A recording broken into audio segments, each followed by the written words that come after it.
పరిశుద్ధుడైన యేసుక్రీస్తు నామమున మీ అందరికీ శుభోదయం. నేటి యొక్క వాగ్దానము ఇర్మియా గ్రంథము 13వ అధ్యాయము 9వ వచనం.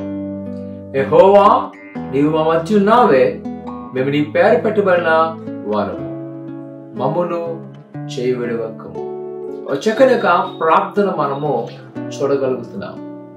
భక్తుడైన ఇర్మియా గారు దేవుడు అనేకమైన ప్రవచనాలు, ముఖ్యంగా యూదా ప్రజలు మరలా బానిసత్వానికి వెళ్ళిపోతారు.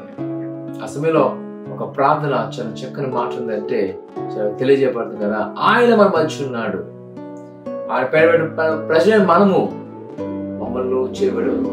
నిజంగా కొన్నిసార్లు ఆ ప్రార్థన చూస్తున్నప్పుడు అక్కడ పరిస్థితి తెలుసా, అనేక సార్లు హెచ్చరించినాడు, ఇదిగో మీరు నా మాటలు చెవియొక్కట్లేదు, నా మార్గాలు మీరు విడిచిపెడుతున్నారు, మీ తోడి సహోదరులు మీరు విమర్శిస్తున్నారు, అవమానిస్తున్నారు, అన్యాయం చేస్తున్నారని. అయినా వారు వెళ్ళలేదంట. దేవుడు చెప్పాడు, ఇదిగో అయితే మీ కృతి మీరే తెచ్చుకుంటారని. కానీ ఆ సమయంలో మరలా వారు అంటున్న మాట ఏంట, అయ్యా మమ్మల్ని చేయబడు. అప్పుడు గమనించండి, ఆయన ఎన్నడూ విడవనవాడు. తన వాగ్దానం చేసిన బిడ్డ పక్షులైన వ్యాజ్యమాడే దేవుడు.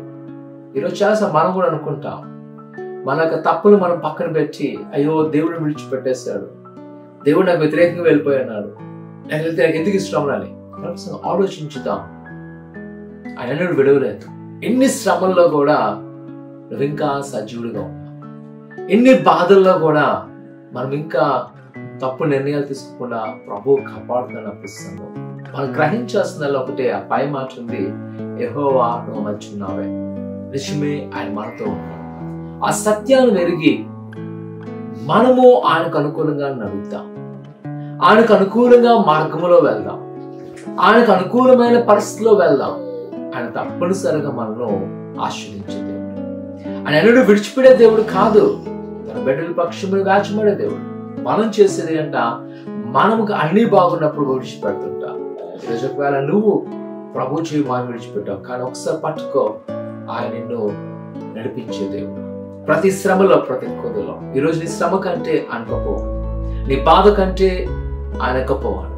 ఆయన వైపు తిరుగు, ఆయన ఆశీర్వదించింది. ప్రార్థన చేసుకుందాం. పరిశుద్ధుడా దేవానికి ఉన్నారు ప్రభా, నిజమే మేము నేను విడిచిపెట్టి నీ మీద ఆరోపణ చేస్తుంటాం. ఆ యొక్క ఆలోచన మనకు తీసుకొని ప్రభా, నీ బిడ్డలు మీరు జ్ఞాపకం చేసుకొని నీ గొప్ప కార్యం చేయాలి. నీ అచ్చమైన కార్యముతో వారు నడిపించబడతాను దేవానికి ఉన్నారు. గొప్ప మేలుతో నింపబడతాను దేవానికి ఉన్నారు. నీ ఆశీర్వాదం మాకు దయచేసి ప్రతి బిడ్డని ఇక్కడ వారు దీవించండి, ఆశీర్వదించండి, బలపరచండి.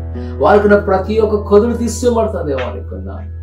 మీరే వారికి సహాయకులు కూడా ఆశీర్వదింపచేయమని ఏస్తున్నాం తండ్రి. ఆమేన్. భయపడద్దు.